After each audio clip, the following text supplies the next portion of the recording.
హరే కృష్ణ అందరికీ నమస్తే. భగవద్గీత చాప్టర్ 8 అక్షర బ్రహ్మయోగం. ఇందులో మొత్తం 28 శ్లోకాలు ఉంటాయి.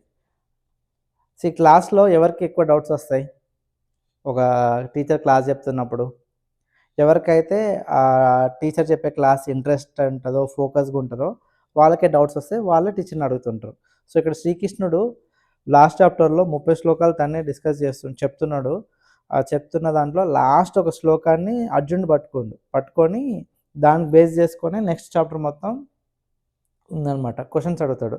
ఆ లాస్ట్ చాప్టర్‌లో లాస్ట్ శ్లోకం ఏముందంటే సమస్త ఆదిభూత, ఆదిదైవ, ఆది యజ్ఞములకు అధిపతిని నేనే అని తెలుసుకున్న జీవాత్మ మరణ సమయంలో కూడా పూర్తిగా నా అందే స్థితిలో ఉంటాడు అని లాస్ట్ శ్లోకం యొక్క భావం ఇది. దాని గురించి ఎలాబొరేటెడ్‌గా ఈ చాప్టర్‌లో డిస్కస్ చేసిండు. అర్జునుడు ఫస్ట్ 2 శ్లోకాస్‌లో ఏమడుగుతుండంటే చాప్టర్ 8 ఈ చాప్టర్‌లో కృష్ణ బ్రహ్మం అంటే ఏంటి? ఆధ్యాత్మ అంటే ఏంటి? ఆదిభూత అంటే ఏంటి? ఆది దైవం అనగా ఏమి? ఆది యజ్ఞ అనగా ఏమి? కర్మ అంటే ఏంటి? లాస్ట్‌లో ఒక వ్యక్తి చనిపోయే మూమెంట్‌లో నిన్ను ఏ విధంగా గుర్తుపెట్టుకోవాలి? చనిపోయిన తర్వాత మన ఆత్మ ఎటెళ్తుంది? దీని గురించి 7 క్వెషన్స్ అడిగిండు. 7 క్వెషన్స్. అయితే మన క్వెషన్ పేపర్‌లో ఫస్ట్ షార్ట్ ఆన్సర్ క్వెషన్స్ ఉంటాయి. తర్వాత ఎస్సే ఆన్సర్ క్వెషన్స్ ఉంటాయి కదా! ఈ ఫస్ట్ 6 ఏమో 2 మార్క్స్ ఆన్సర్ లాగా షార్ట్‌కట్‌లో చెప్పేసిండు. 4th and 5th శ్లోకాస్‌లో. మిగిలిన 6th శ్లోకా నుంచి 28th వరకు లాస్ట్ టాపిక్. మరణ సమయంలో భగవంతుణ్ణి ఎలా ధ్యానించాలనే దాని గురించి డీటెయిల్‌గా ఎక్స్‌ప్లెయిన్ చేసిండు. ఫస్ట్ షార్ట్ ఆన్సర్ క్వెషన్ చూద్దాం. బ్రహ్మం అంటే ఏమనగా అల్టిమేట్ ట్రూత్, రియాలిటీ. దాన్ని బ్రహ్మం అంటారు. ఎగ్జాంపుల్ ఎలా అంటే మన ఫోన్‌లో చాలా యాప్స్ ఉంటాయి కదా! Instagram, Facebook, snap, WhatsApp, normal call, video call, text message చేసే అన్ని అప్లికేషన్స్ ఉంటాయి కదా! బట్ వాటన్నిటికి సోర్స్ ఏంటి? Wifi are internet.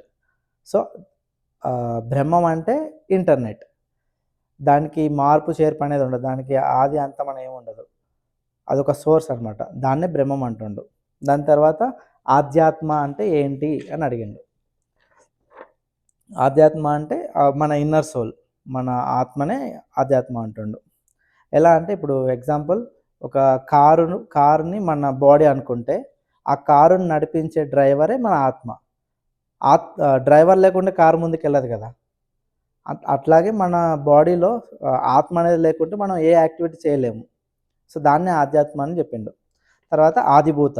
ఆదిభూత అంటే మన ఈ నేచర్‌లో ఉంచే పంచభూతాలు. భూమి, ఆకాశం, నీరు, గాలి, నిప్పు వీటన్నిటి గురించి ఎక్స్‌ప్లెయిన్ చేసిండు. ఒక ఎగ్జాంపుల్ ఒక ఇల్లు కట్టాలంటే మనకు ఇటుకలు, నీళ్లు, సిమెంటు, స్టీల్ ఇవన్నీ ఎట్లా అవసరమో ఈ నేచర్‌లో ఈ పంచభూతాలు కూడా అదే విధంగా అవసరం అనేది ఆదిభూత గురించి ఎక్స్‌ప్లెయిన్ చేసిండు. ఆదిదైవ. ఆదిదైవ అంటే లైక్ డిఫరెంట్ పవర్స్ ఉన్న గాడ్స్. ఇప్పుడు స్కూల్‌లో social teacher specialization in social. Maths, English, Telugu, Hindi ఇట్లా డిఫరెంట్ టీచర్స్ ఉన్నా వాళ్ళకి డిఫరెంట్ సబ్జెక్ట్స్ మీద నాలెడ్జ్ ఉన్నా వీళ్ళందరినీ కంట్రోల్ చేసేది అథారిటీ ఇచ్చే పవర్ హెడ్ మాస్టర్ ప్రిన్సిపల్‌కి ఉన్నట్టు ఈ ఆదిదైవ డిఫరెంట్ గాడ్స్‌కి supervisor or incharge lord Krishna అనేది ఆదిదైవ నేనే అని చెప్తుండు. ఆది యజ్ఞ అంటే సాక్రిఫైజెస్ మనం చేసే కర్మలని సెల్ఫ్‌లెస్‌గా చేసే కర్మల్ని ప్రతిఫలం ఆశించకుండా సమర్పించే వాటిని ఆది యజ్ఞ అని చెప్పిండు. ఎలా అంటే ఇప్పుడు మనం చుట్టాలనో, ఫ్రెండ్స్‌నో భోజనానికి పిలిచినాం అనుకో ఇంటికి, ప్రేమగా వాడికి వండి వాడి కడుపు నిండా అన్నం పెట్టడం ఆది యజ్ఞం. అంతే అట్లా కాకుండా వాళ్ళని పిలిచినాం, ఇంత వెరైటీస్ చేసి పెట్టినాం, మళ్ళీ మనల్ని పిలిస్తే బాగుండు, పిలవాలి అని ఎక్స్‌పెక్టేషన్ లేకుండా ప్రేమతో పిలిచి పెడితే చూసినావా, అట్లాంటి సాక్రిఫైజెస్‌ని ఆది యజ్ఞం అంటారు. నెక్స్ట్ కర్మ. కర్మ గురించి మనకు ఆల్రెడీ తెలుసు. కర్మ అంటే మనం ఏదైతే పని చేస్తామో దాన్ని కర్మ, దాని నుంచి వచ్చే ప్రతిఫలం కూడా కర్మనే. సో, మనం మంచి చేస్తే మంచి తిరిగొస్తుంది. చెడు చేస్తే చెడు తిరిగొస్తుంది. ఇదే కర్మ. ఈ 6 టాపిక్స్ గురించి సింపుల్‌గా ఒక 4th అండ్ 5th శ్లోకాస్‌లో క్లియర్ చేసేసిండు షార్ట్‌కట్‌లో చెప్పేసి. Then final question how to attain Ishwara? How to attain Krishna or పరమాత్మ, పరబ్రహ్మని చనిపోయే మూమెంట్‌లో ఎలా చేరాలి అనే దాని గురించి ఎలాబొరేటెడ్‌గా ఎస్సే ఆన్సర్ టైప్‌లో ఎక్స్‌ప్లెయిన్ చేసిండు. దాని గురించి డీటెయిల్‌గా చూద్దాం. ఏం చెప్తున్నా అంటే 5th శ్లోకం నుంచి 8th శ్లోకాలో మరణ సమయంలో నన్ను స్మరిస్తూ దేహాన్ని విడిచిపెట్టిన వాడు నన్నే చేరుకుంటాడు. ఈ విషయంలో ఎలాంటి సందేహంకి తావులేదు. The person who remembers God at the time of death ultimately he reaches to him. There is no doubt అని చెప్తుంది ఇందులో. సో కాసేపు డెత్ గురించి మాట్లాడదాం. డెత్ చాలా మంచి సబ్జెక్ట్ ఇది. డెత్ అనేది ఎట్లా అంటే, చావు అనేది ఎవ్వరు కావాలని కోరుకోరు. అబ్బా నేను ఇది ఎక్స్పీరియన్స్ చేయాలని ఎవరు అనుకోరు. కానీ ప్రతి ఒక్కరు ఆ ఫేస్ చేయాల్సిందే డెత్ని. సో అది అల్టిమేట్. ఎవరు కావాలని కోరుకోరు, కానీ అందరికీ అది వస్తుంది. అదే చావు. ఇంకోటి, మన చేతిలో లేనిది రెండు టూ థింగ్స్. ఎన్ని డబ్బులున్నా, ఎన్ని కోట్ల ఆస్తున్నా, ఎన్ని పవర్స్ ఉన్నా నీకు, నువ్వు సాధించలేనిది రెండు. నీ పుట్టుక, నీ చావు.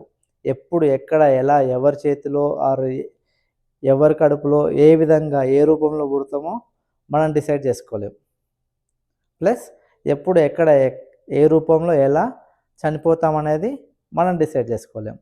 ఈ రెండు మన చేతిలో లేవు. ఆడు ఎంత గొప్పోడైనా సరే.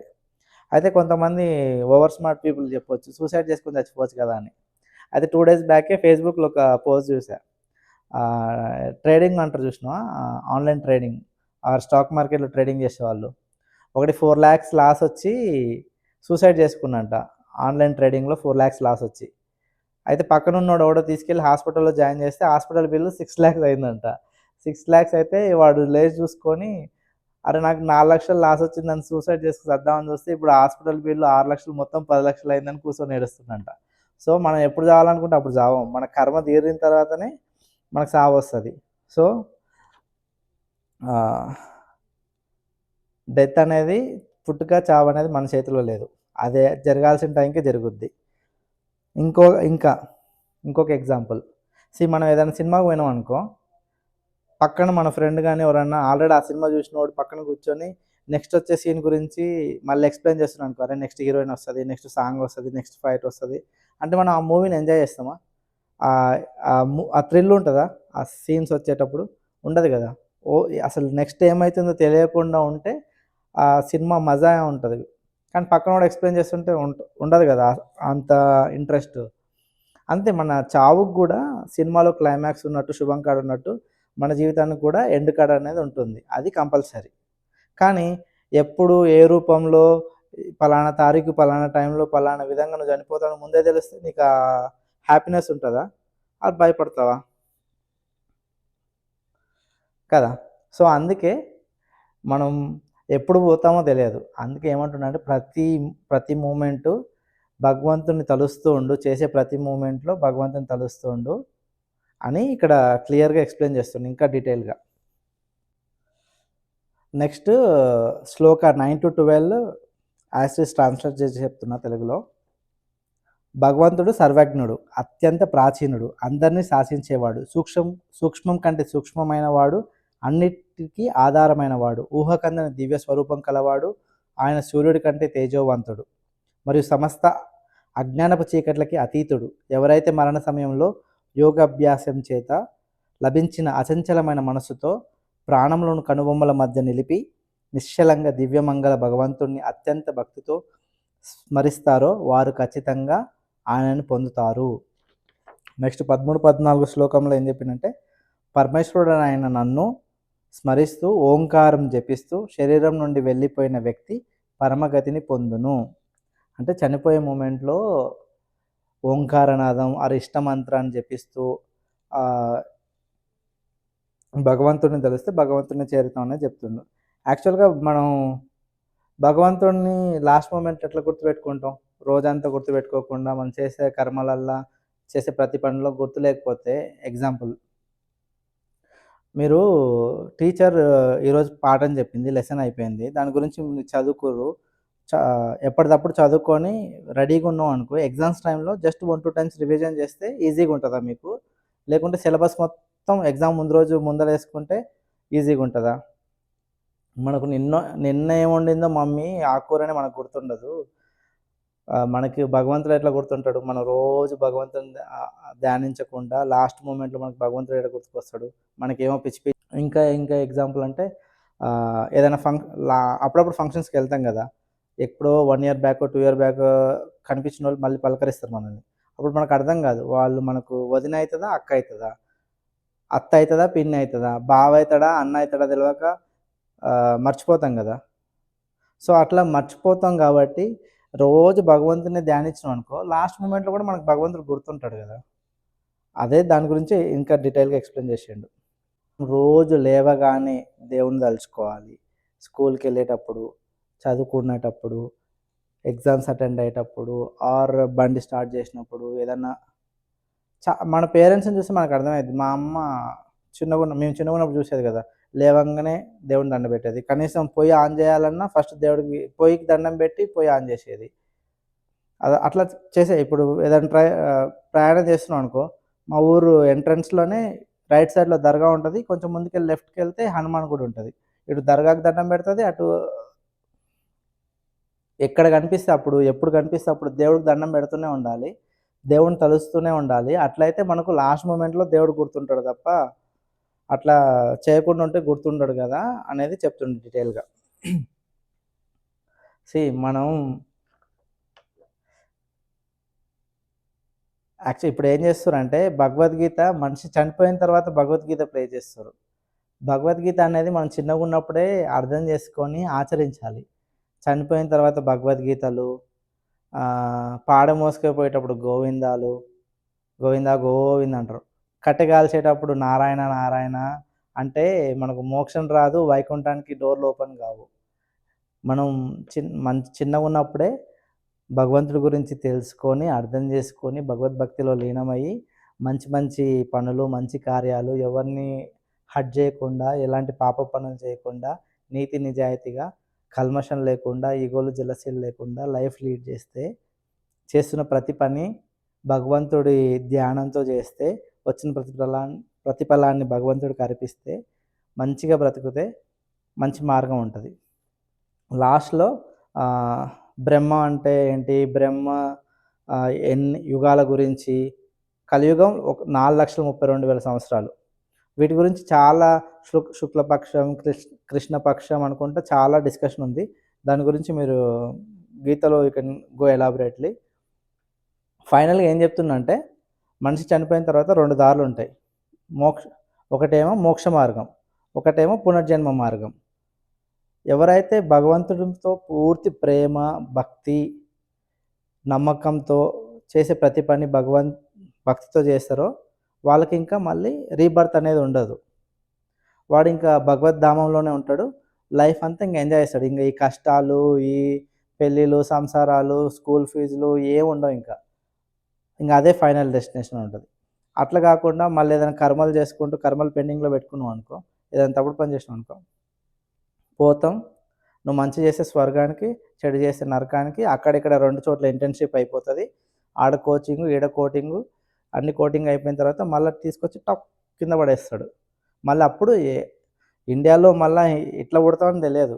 ఎక్కడైనా పుట్టొచ్చు. డొనాల్డ్ ట్రంప్ వైట్ హౌస్‌లో పుట్టొచ్చు. లేకుంటే అండమాన్ ఆఫ్రికాలోనో, లేకుంటే సహారా ఎడారిలో పురుగులాగైనా పుట్టొచ్చు. అంటే మనం చేసే కర్మలను బట్టి అది డిసైడ్ అయిద్ది. సో, సింపుల్‌గా ఈజీగా ఒక సీక్రెట్ చెప్తా.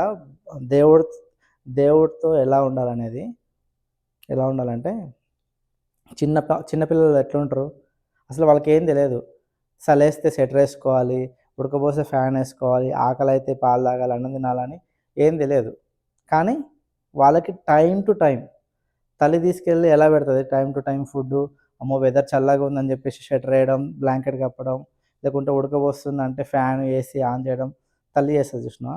మనం కూడా దేవుడి దగ్గర చిన్న పిల్లల్లాగా ఏం తెలియనట్టు ఒక మంచి కల్మషం లేని ప్రేమ గల హార్ట్‌తో మనం ఉన్నాం అనుకో, ఏ విధంగా చిన్నపిల్లలకి తల్లి ఇస్తదో, భగవంతుడు కూడా మనకు ఫలాలను ఆ విధంగా ఇస్తాడు. అంతేగాని పిల్లలు నాకు చాక్లెట్ కావాలి, నాకు రిమోట్ కార్ కావాలంటే మమ్మీ టప్ అనేస్తది చూసినావా? భగవంతుడు కూడా అంతే. ఇంకోటేందంటే అప్పుడప్పుడు చిన్న పిల్లలకి చిన్నగున్నప్పుడు వ్యాక్సిన్స్ ఇస్తాం ఇంజెక్షన్. అది పెయిన్.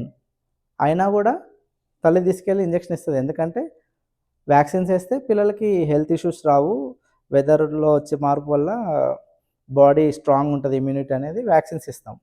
అలాగే మనకు కూడా కొన్ని కష్టాలు రావచ్చు, కొన్ని పెయిన్స్ రావచ్చు మన లైఫ్‌లో. బట్ ఎండ్ ఎండ్ మనం భగవద్భక్తిలో నిజంగా భగవంతుడిని నమ్మి, భగవంతుడి ధ్యానంలో ఉంటే మనకు మంచి రోజులు వస్తాయి. So, hope everyone trust God, everyone నమ్మమంటే ఫస్ట్ అర్థం చేసుకోండి భగవంతుడి గురించి. భగవద్గీత చదివితే చాలు.